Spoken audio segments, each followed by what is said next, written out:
Baik, kembali lagi di pertemuan untuk membahas tentang teori seputar Android. Pada pertemuan 6 kali ini, kita akan membahas tentang bagaimana mengelola suatu database pada sistem operasi Android. Oke, bisa kalian buka pada modul mobile programmingnya di halaman 68. Jadi untuk teman-teman nanti akan saya sediakan modulnya juga di teorinya. Bisa teman-teman lihat, yang sudah punya silakan dibuka, di mana terdapat suatu mekanisme data storage pada operating system Android.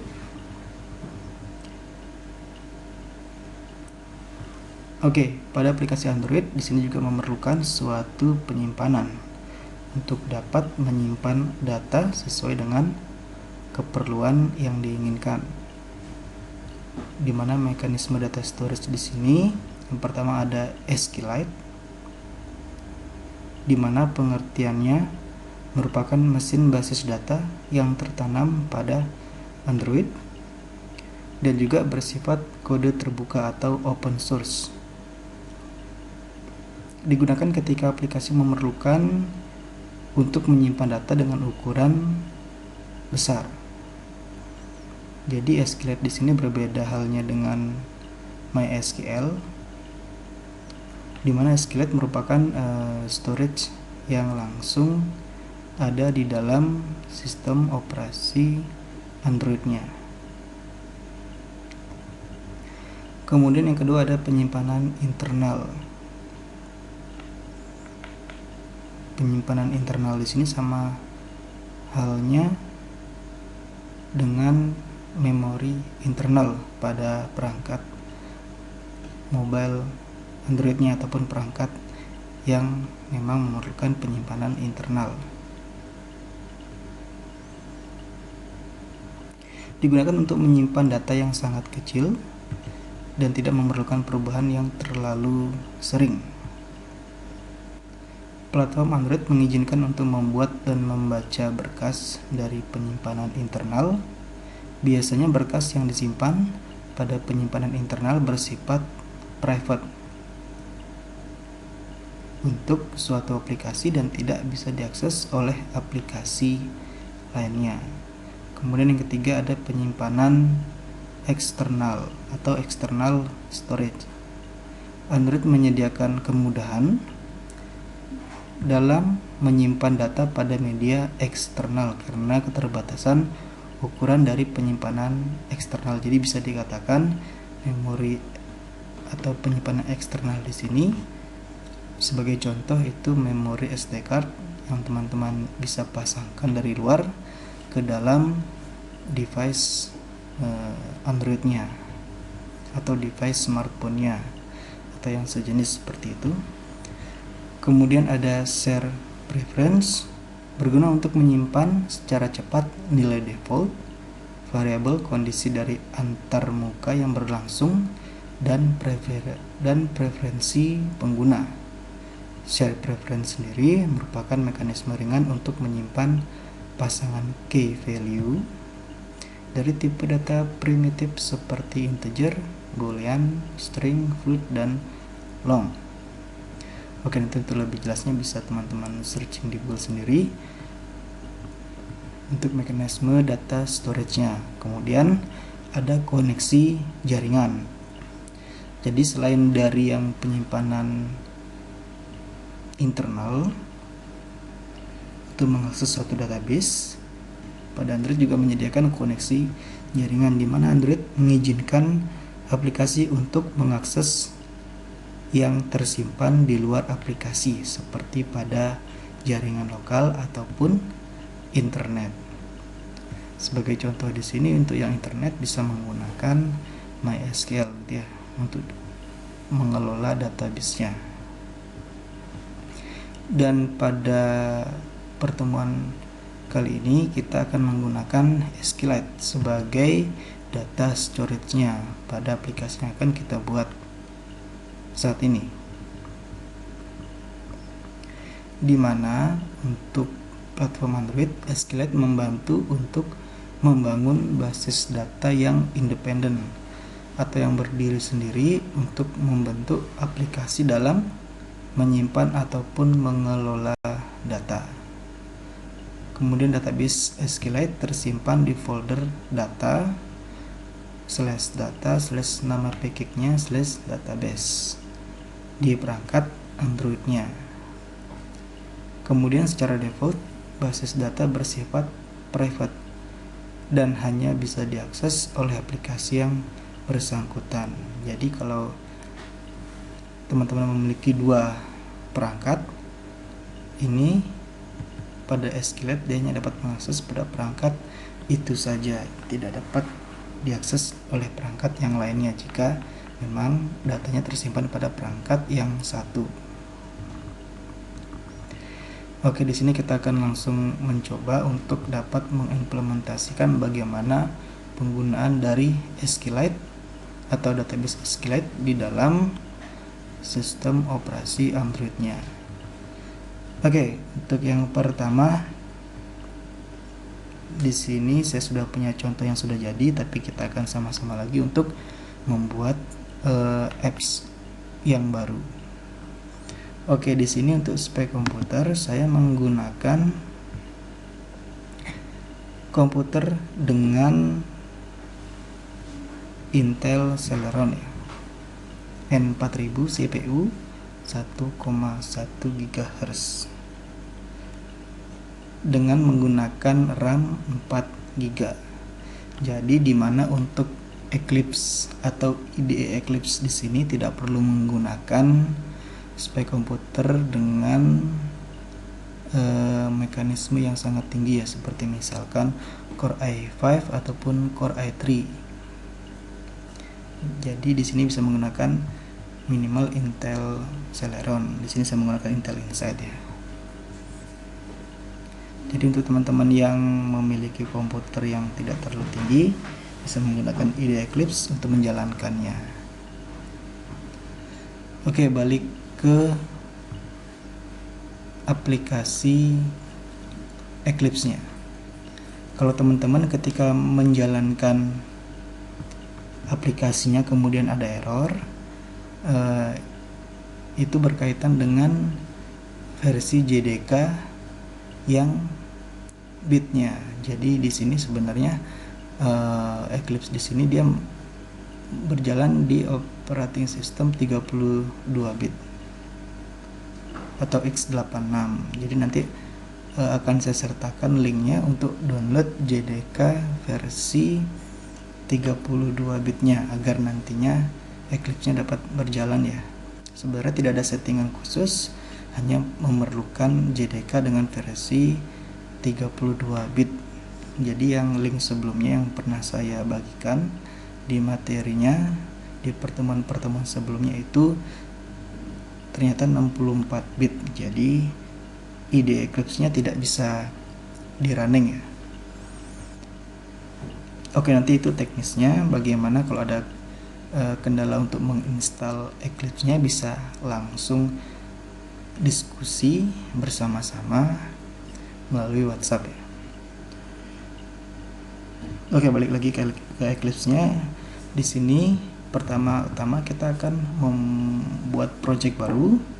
Klik menu file, new, kemudian Android aplikasi project. Oke, kita ikuti sesuai modul.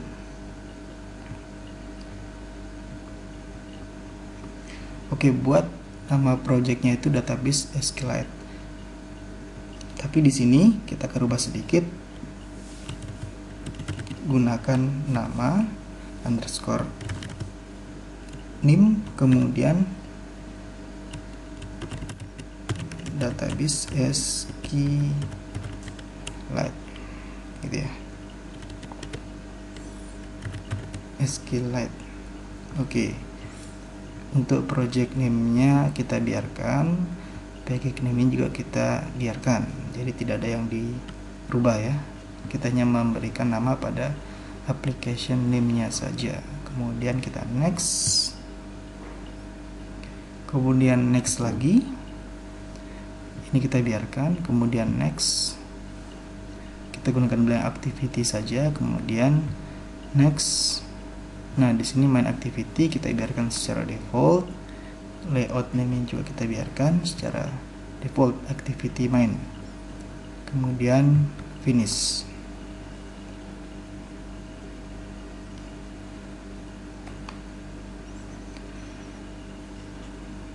Oke, sekarang kita sudah punya project baru, dimana di sini kita akan menerapkan bagaimana Android akan mengelola suatu database menggunakan SQLite. Kemudian kita balik ke modulnya.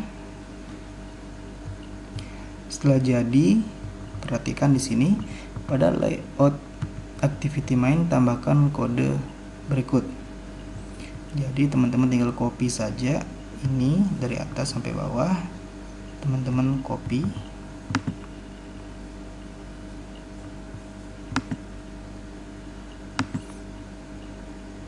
Copy ya. Kemudian balik ke projectnya. Di sini untuk activity main yang udah tercipta sebelumnya, ini akan seperti ini.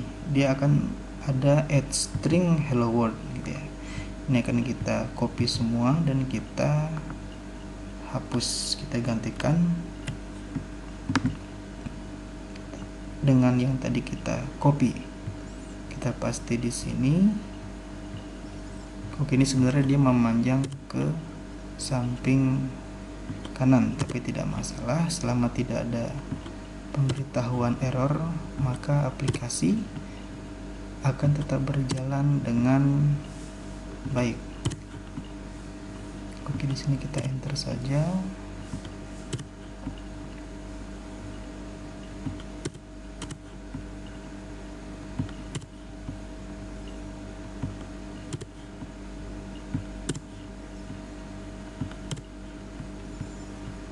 Oke, nanti dibuat seperti ini ya untuk bagian activity mainnya. Oke, ini akan saya hapus dulu.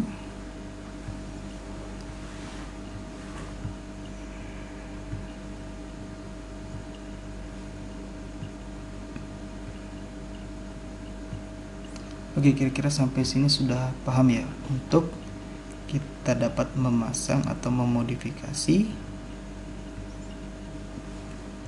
dari tampilan untuk main activity-nya atau activity underscore main pada layoutnya. Selanjutnya kita scroll lagi ke bawah. Oke, kita akan buat kelas baru, namanya adalah SQL. Oke, kita akan buat di bagian folder src. Kita buka foldernya, kemudian cari package-nya, kita buka lagi. Oke, di bagian package kalian klik kanan. Oke, saya ulangi. Pada folder project-nya, buka folder src-nya, kemudian akan menemukan package-nya. Pada package kalian klik kanan, kemudian pilih new dan cari class. Oke, pada kelas di sini kalian ketikkan SQL untuk nama kelasnya yang baru yang kita buat saat ini. Setelah kita klik, kita ketikkan SQL, kemudian kita finish. Oke, sekarang sudah ada kelas baru dengan nama SQL. Kita lihat lagi modulnya. Setelah kita buat ke kelas SQL-nya, kemudian ini kita akan copy semuanya dari bagian import sampai dengan bawah ya, sampai habis. Kita akan copy. Oke.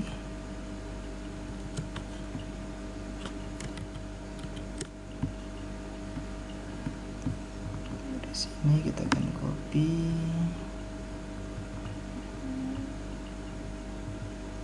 Ya, kita copy. Oke, balik lagi ke Eclipse-nya. Sini kita blok, kita hapus, kita pastekan. Oke, di sini banyak error yang sebenarnya dia tinggal kita enter dan ada yang dinaikkan ke atas. Jadi nanti seperti ini jadinya. Ini aplikasi yang sudah saya buat, sql.java. Seperti ini ya. Nanti jadinya akan seperti ini. Oke, kembali ke SQL yang sebelumnya. Ini errornya berada di posisi, oke, ini akan kita enter. Sini kita enter, kemudian di sini. Sebenarnya kalau cara mengcopy seperti ini merupakan cara yang keliru, jadi teman-teman nanti bisa mengetikkan dari awal gitu ya, agar nantinya lebih rapi untuk susunan codingnya, sekaligus agar teman-teman bisa lebih mengingat.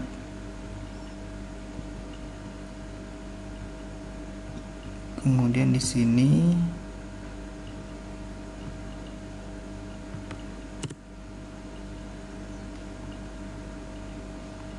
oke, untuk sintaknya ini kita biarkan dulu. Nanti akan ketemu errornya di bagian mana.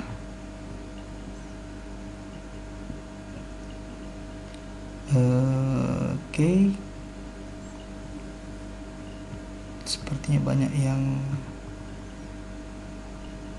errornya di sini ya. Seperti harus kita taruh di bawah. Intinya kalau ada titik koma, pasti nanti di bagian ini harusnya di enter.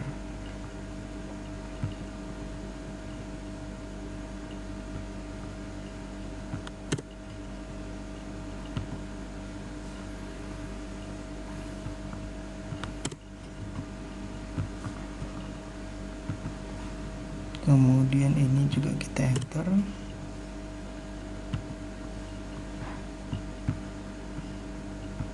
Ini kurang tutup kurung tadi ya.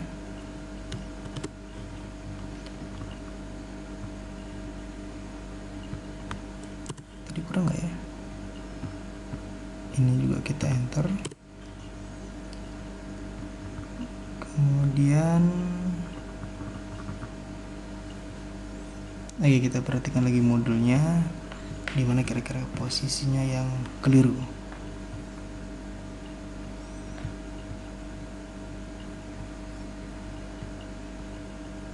Jadi di sini harusnya ditutup pakai satu saja. Ini juga satu.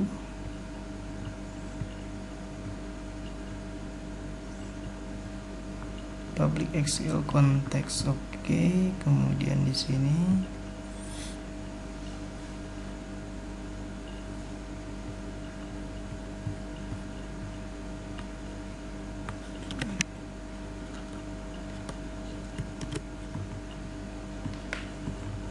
intinya kalau kalian sudah mengikuti semua yang ada di sini, ini sistem akan berjalan dengan baik ya. Tadi sudah saya coba. Oke. Jadi nanti akan saya jelaskan satu-satu untuk codingnya.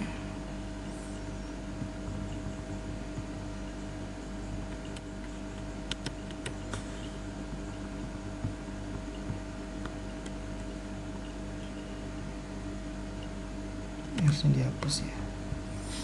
Oke, nanti akan seperti ini codingnya. Udah benar semua ya. Jadi peletakan dari tutup kurung dan buka kurung Kurawa itu sangat menentukan pada coding di dalam khususnya pemrograman Java ya. Sebenarnya untuk di semua bahasa pemrograman itu juga berlaku. Tapi uniknya di sini adalah dia case sensitif. Jadi kalau misalkan dia memang menggunakan huruf kecil, maka gunakan huruf kecil. Kalau dia memang menggunakan huruf besar, maka gunakan huruf besar. Seperti itu ya.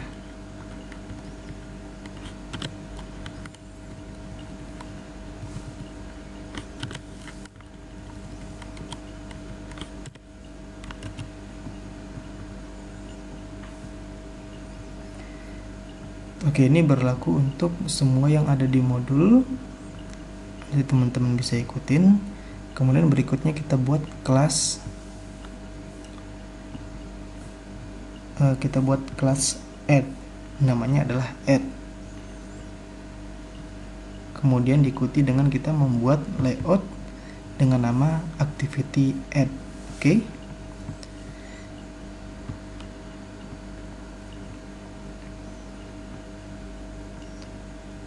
Kembali ke project nama NIM Database SQLite. Kita masih di sini, klik kanan di bagian package-nya. Kemudian buat kelas.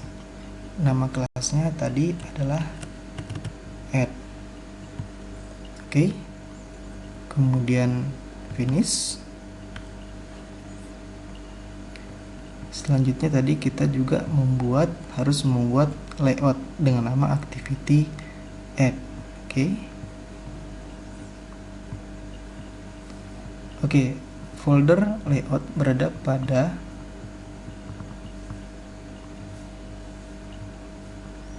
res. Dari folder nama project atau project foldernya, cari folder res, kemudian cari folder layout. Pada folder layout diklik, kemudian klik kanan, new, kita cari yang namanya Android XML file untuk membuat file layoutnya. Ini kita isikan nama activity underscore add. Sesuai dengan petunjuk yang ada di modul, kita buatkan namanya adalah activity add. Setelah itu finish. Kita sudah punya satu buah kelas tambahan namanya add dan juga satu buah layout dengan nama activity add. Sekarang bagaimana cara kita menghubungkan antara kelas dengan layoutnya, karena ini belum terhubung. Saya hapus dulu SQL-nya tadi. Untuk bagian SQL tadi sudah selesai ya. Kita keluarkan saja, kita close. Kalau teman-teman bisa perhatikan, kita lihat folder src, kita buka kelas main activity, kemudian kita buka layout activity mainnya. Ini layout activity main. Kita perhatikan di sini ada tools context. Tools context isinya adalah main activity. Kalau kita perhatikan di activity add-nya, ini tidak ada tools context-nya. Fungsi dari tools context di sini untuk memberitahukan bahwa layout ini merupakan atau diakses pada kelas ini, seperti itu. Di sini contohnya ada activity underscore main, layout activity underscore main, di mana dia terhubung dengan kelas main activity. Jadi di sini kelasnya. Jadi apapun yang dibuat pada kelas main activity ini akan terhubung dengan kelas activity underscore terhubung pada layout activity underscore main, seperti itu ya.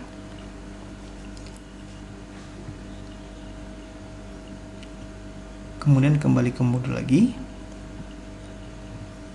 Pada modul kalian copy pastekan coding ini pada layout activity add. Kalau kalian perhatikan di sini ada tools konteks juga, di mana isinya adalah add. Jadi nanti untuk layout activity_add akan terhubung dengan kelas add yang tadi kalian buat sebelumnya. Ini berlaku untuk semua kelas dan semua layout yang kalian buat. Tapi tidak mesti untuk kelas add harus terhubung dengan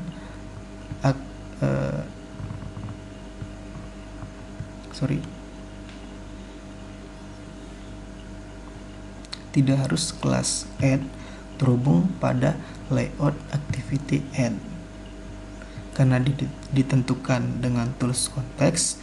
Kalau kalian rubah add di sini pada layout activity add dengan menggunakan kelas main activity, maka activity_add di sini akan terhubung pada kelas main activity.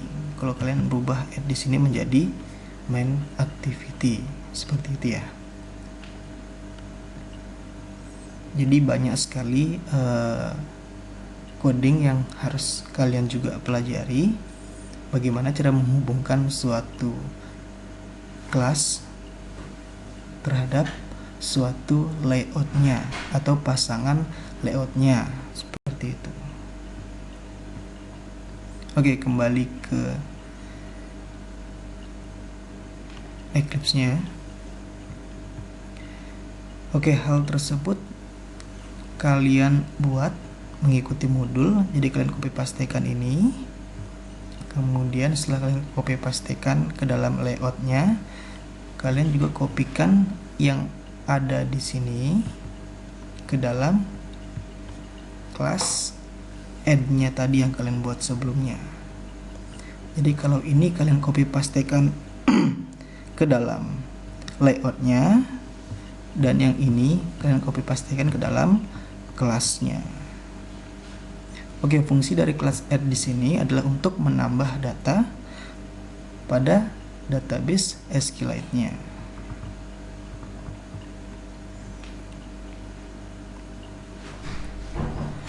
Oke, nanti jika kelas sudah mulai normal akan saya jelaskan maksud dari setiap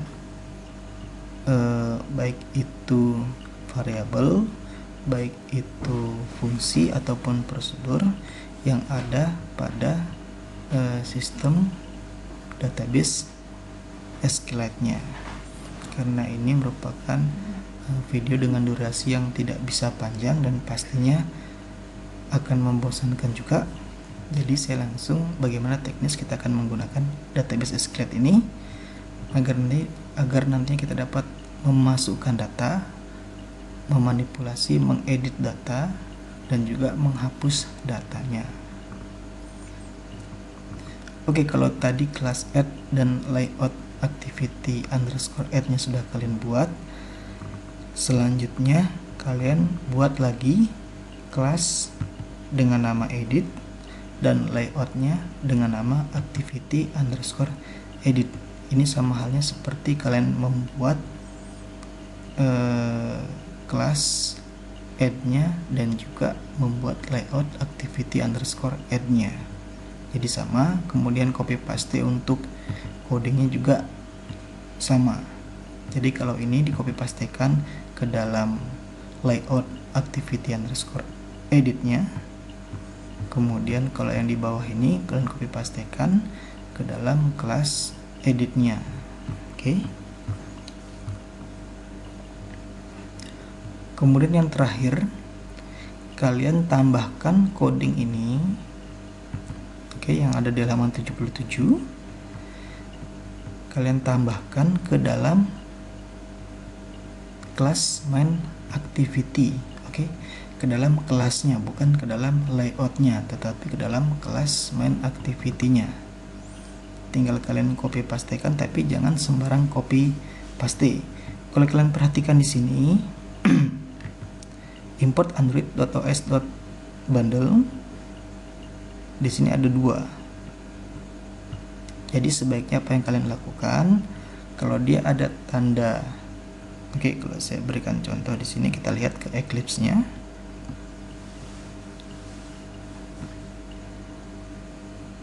Oke. Oke, saya buka yang sudah jadi ya.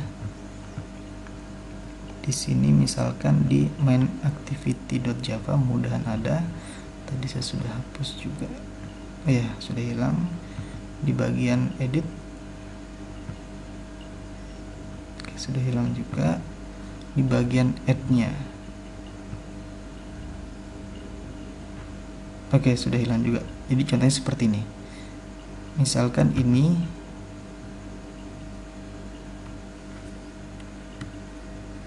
copy, kemudian di bawahnya kita pastekan. Akan ada tanda seru tetapi bukan error. Ini hanya pemberitahuan bahwa yang diimport di sini tidak pernah digunakan. Karena apa? Yang digunakan itu yang di bagian ini. Karena Android.os.bundle-nya digunakan yang paling atas, sehingga yang paling bawah tidak terpakai atau tidak digunakan. Kerugian yang muncul dengan adanya hal seperti ini bahwa untuk memori codingnya sendiri akan bertambah dengan tidak adanya penggunaan yang optimal. Jadi agar penggunaan dari setiap baris coding itu optimal, kalian bisa menghapus yang memang coding itu sama. Kalau kalian hapus, tidak akan terjadi masalah apapun, dan tanda seru tadi akan otomatis menghilang. Dan ini sangat penting di dalam pemrograman Java, selain dari penggunaan data yang maksimal, juga agar pembacaan codingnya tidak bingung gitu ya. Kemudian kita lihat ke modul lagi, kita balik ke modul. Oke, yang coding ini kalian kopikan ke dalam kelas main activity-nya. Keseluruhan di sini ya, semua yang ada di sini kalian kopikan. Terakhir, kalau sudah selesai dan tidak ada error, intinya kalau ada error, kemungkinan dia kelebihan tanda kurung atau kekurangan tanda kurung, atau bisa jadi yang seharusnya dibawa ke atas seperti ini, kalian bisa hapus ini biar dia naik ke atas agar nantinya tidak terjadi error. Sebenarnya coding ini nyambung gitu ya, sebenarnya ini nyambung, cuman karena ketika kalian copy paste dari notepad dari PDF ke dalam kelas Java-nya, itu akan terbaca enter. Jadi kalian naikkan lagi ke atas gitu ya, agar tidak terjadi error atau untuk menghilangkan errornya. Itu kenapa saya mengatakan bahwa pelan-pelan untuk dapat mengcopy pastekan coding yang ada di PDF ke dalam kelas Java-nya atau ke dalam IDE Eclipse-nya. Oke, kalau semua sudah jadi, dan jika teman-teman terdapat error, saya contohkan di sini. Saya jalankan untuk yang nama nim database SQLite gitu ya.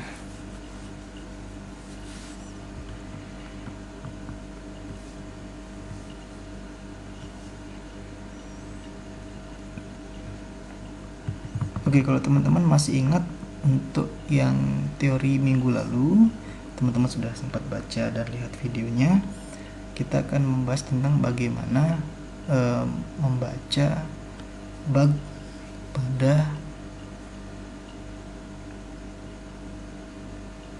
sistem gitu ya, melalui logcat dan juga debugnya. Oke, di sini sepertinya memang dia belum bisa jalan ya. Saya gunakan yang sudah saya buat sebelumnya. Oke teman-teman, kalau perhatikan ketika teman-teman membuka projectnya, buka folder projectnya, kemudian teman-teman lihat paling bawah urutan keempat, itu ada yang namanya file android manifest.xml. Oke, Nanti di sini akan saya tunjukkan di mana errornya ketika teman-teman menjalankan aplikasinya. Jadi ketika teman-teman sudah mengikuti semua modul, oke, sampai akhir, sampai sini ya, sampai nanti yang terakhir adalah mengcopy paste ini ke dalam main activity-nya, kemudian teman-teman menjalankan dan bisa keluar tampilan seperti ini. Oke, ketika teman-teman mengklik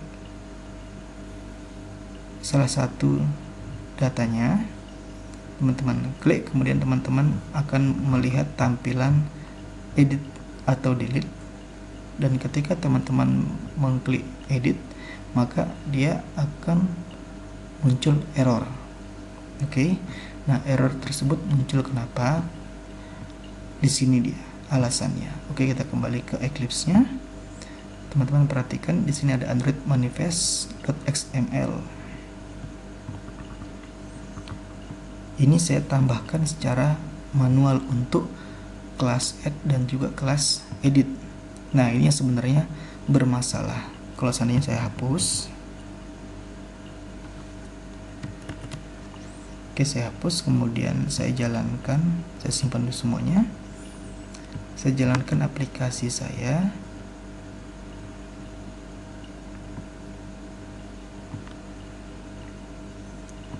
Oke, perhatikan di bagian emulatornya kita sedang menjalankan, kita mendebug.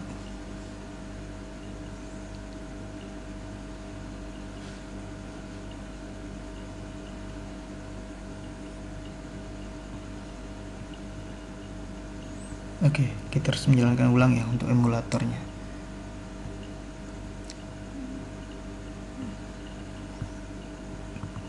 Oke, untuk menjalankan emulatornya teman-teman klik Android Virtual Device-nya atau AVD-nya.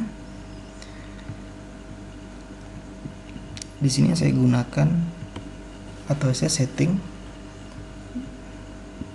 dimana untuk device-nya saya gunakan Nexus One. Untuk nama AVD-nya bebas terserah. Di sini saya gunakan HP saya dong. Kemudian targetnya Android 4.2.2 dimana API level 17. Kemudian untuk RAM-nya saya isikan 512. Kemudian VM heap-nya saya isikan 32.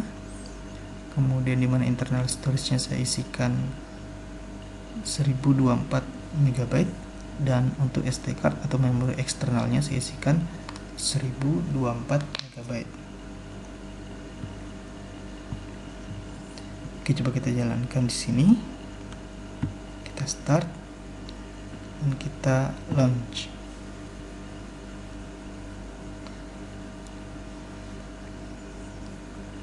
Oke, dengan spek komputer Intel Inside Intel Celeron ini tidak masalah untuk menggunakan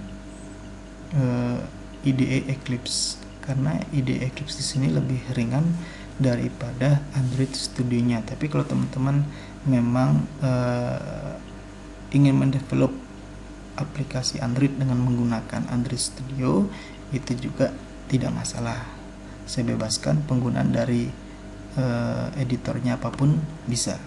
Di sini yang saya gunakan Eclipse. Ini nanti yang kalau ada yang menggunakan Android Studio bisa menyesuaikan ya.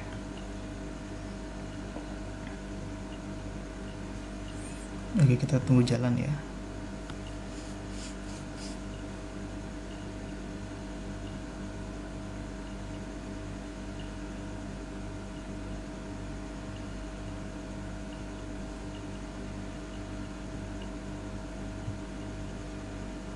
Nanti kalau memang dia tidak bisa berjalan, kita coba membuat AVD yang baru ya, emulator yang baru.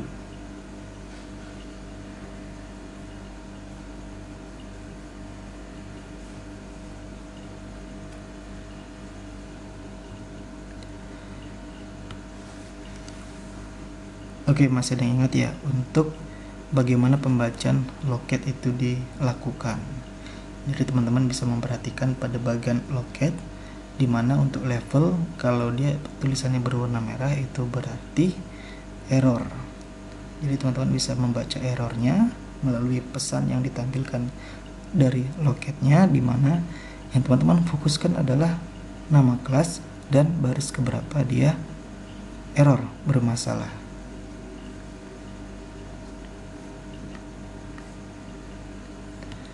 Oke, di sini agak sedikit lama untuk menjalankan emulatornya karena memang emulator pada Android itu terkenalnya lama. Jadi kalau teman-teman memiliki waktu, teman-teman bisa menjalankan emulatornya langsung di handphone teman masing-masing melalui kabel data ataupun melalui APK-nya. Jadi teman-teman bisa download, bisa ambil APK-nya langsung di folder dimana file project yang disimpan. Nanti dari sana baru dibawa ke handphone dan diinstal di handphone teman-teman.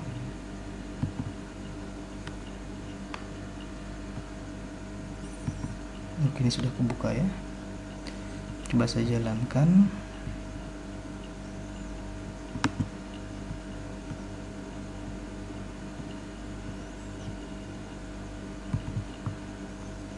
Coba kita lihat, dia sedang menginstal apps pertama saya .apk. Apakah berhasil diinstal atau tidak ya di sini?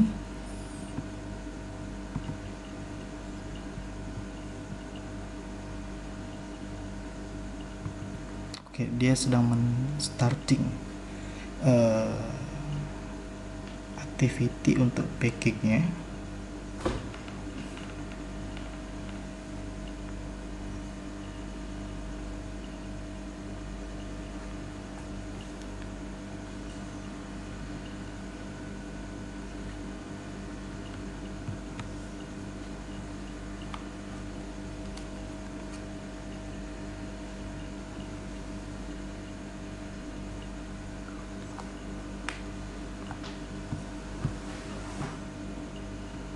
Oke, sudah sukses ya.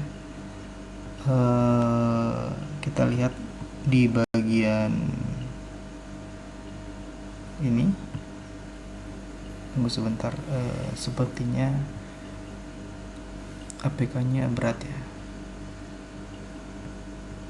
Oke, tunggu, dia sedang memproses aplikasinya.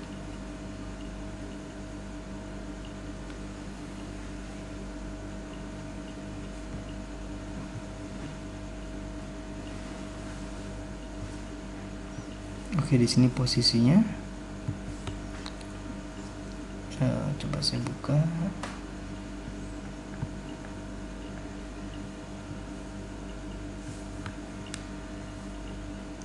Oke, ketika saya mengklik edit, dia akan error dan langsung mengeluarkan aplikasinya. Unfortunately, apps pertama saya has stopped. Oke, kalau seperti ini masalahnya yang teman-teman hadapi nanti, perhatikan di bagian loggetnya. Oke, kita perhatikan untuk membacanya seperti ini.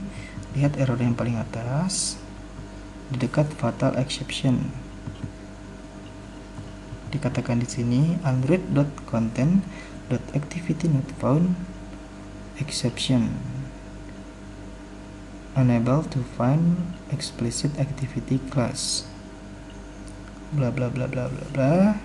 Oke, dikatakan di sini bahwa com.example.app pertama saya /com.example aplikasi pertama saya .edit. Have you declared this activity in your Android manifest.xml? Ditanyakan seperti itu. Have you declared, apakah Anda sudah mendeklarasikan activity yang ada di atas ini ke dalam Android manifest.xml-nya? Tentu saja, karena tadi saya hapus bagian yang saya bilang sebelumnya, karena memang ketika teman-teman menciptakan kelas baru dan juga layout baru, itu tidak akan terdaftar otomatis ke dalam Android manifest.xml-nya. Jadi errornya di sini mengatakan bahwa dia menanyakan apakah kamu sudah mendeklarasikan activity yang kamu buat ke dalam Android manifest.xml-nya. Karena kita ada buat dua kelas yang baru, kelas add dan kelas edit, maka nanti yang kita tambahkan ke dalam Android manifest.xml-nya dua kelas, yaitu kelas add dan kelas edit. Jadi kita buka lagi Android manifest-nya.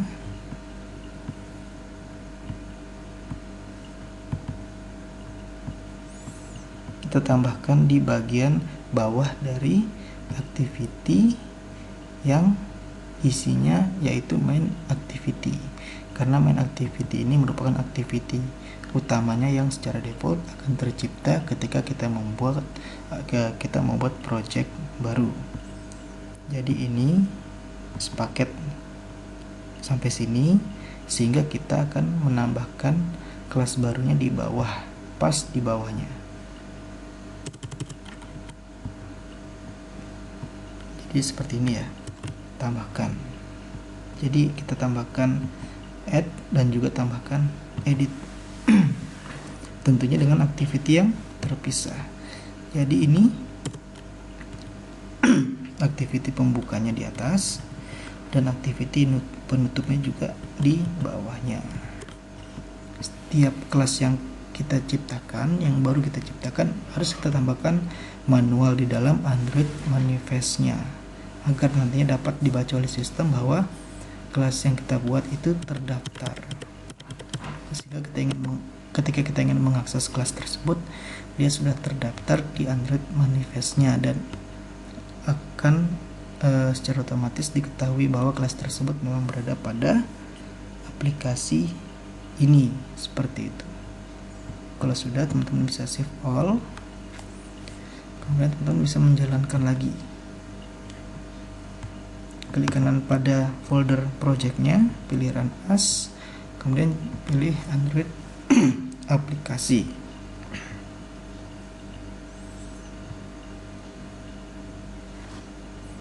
Oke, kita tunggu di emulatornya.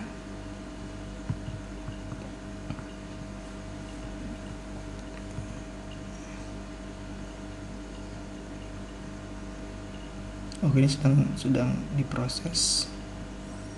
Ini error yang sebelumnya ya.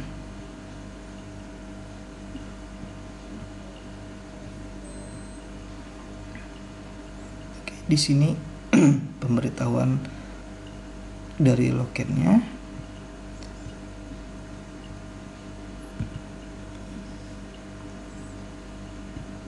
Oke teman-teman, perhatikan lagi, kita kembali ke modul. Kalau teman-teman perhatikan di sebelah kanan atas ada titik 3.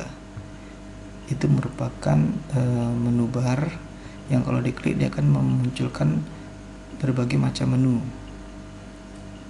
Oke, jangan heran kalau di emulatornya ini dia tidak ada. Posisinya ada di mana? Posisinya ada di bagian menu di sini ya. Tunggu sebentar, sepertinya masih loading.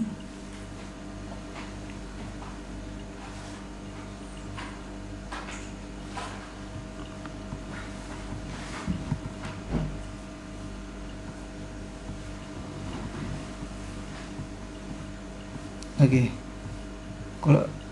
Kalau pada modul dia berada di kanan atas pojok titik 3, kalau pada tampilan seperti ini dia berada di bawah. Dengan mengklik menu pada bagian kanan, maka nanti akan muncul menu-menunya, tambah, refresh, dan exit. Kalau kita ingin menambahkan data, kita klik tambah.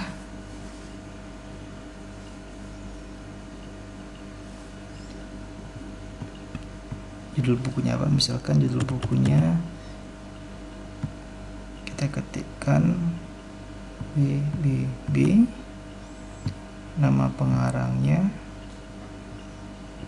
AAA, tahun terbitnya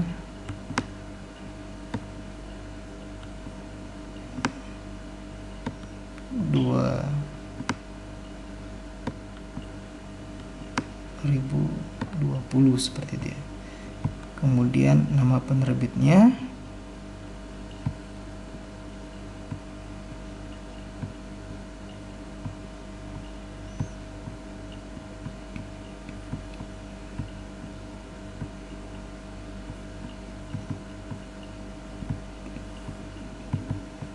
oke.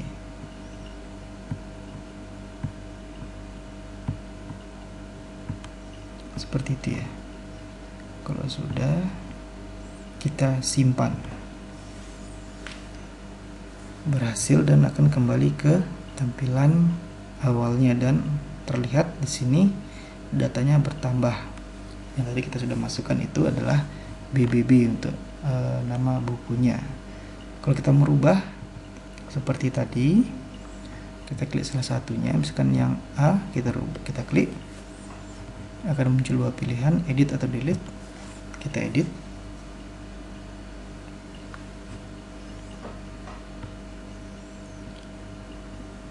Misalkan di sini kita ganti yang A tadi jadi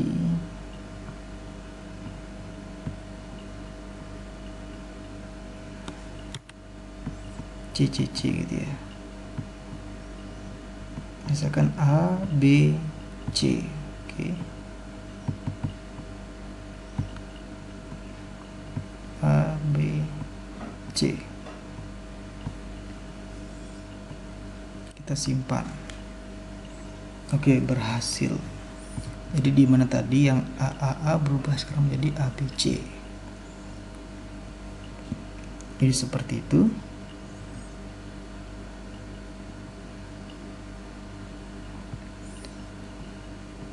Oke, nanti di sini merupakan pembacaan loketnya. Kalau terdapat error, selama aplikasi itu berjalan dengan normal dan terdapat beberapa notif error pada bagian loket dan tidak mempengaruhi sistem, itu tidak bermasalah. Terkecuali kalau misalkan sistem seperti tadi unfortunately kemudian mengclose sistem, itu baru nanti kita perhatikan, kita cek pada bagian loketnya kira-kira di mana masalahnya, sehingga nanti dapat diarahkan dengan message-nya atau pada teksnya kira-kira di mana proses salahnya.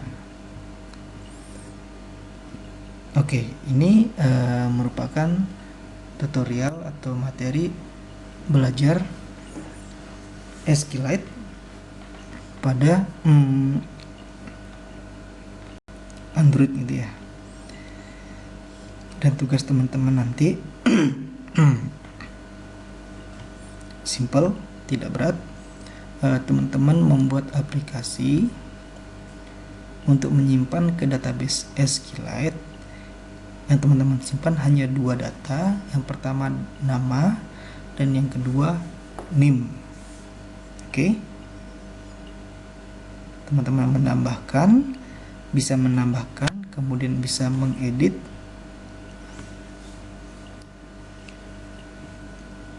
dan juga bisa meng-delete datanya, seperti itu ya. Nanti akan saya tuliskan di deskripsi di bagian tugas kira-kira seperti apa tugasnya. Seperti biasa, tugasnya dikumpulkan hari Sabtu sebelum jam 5 sore agar nantinya BAK dapat memberikan atau mengecek agar teman-teman semua terhitung masuk ya. Kalau ada pertanyaan seputar penggunaan SQLite di dalam pemrograman Android atau mobile programming, bisa teman-teman berdiskusikan bersama saya melalui WhatsApp. Oke, mungkin sekian materi untuk SQLite kali ini. Jika memang ada waktu, nanti kita akan bertemu di lab, akan saya jelaskan lebih rinci setiap fungsi dari baris codingnya. Oke, selamat beraktivitas dan jaga selalu kesehatan.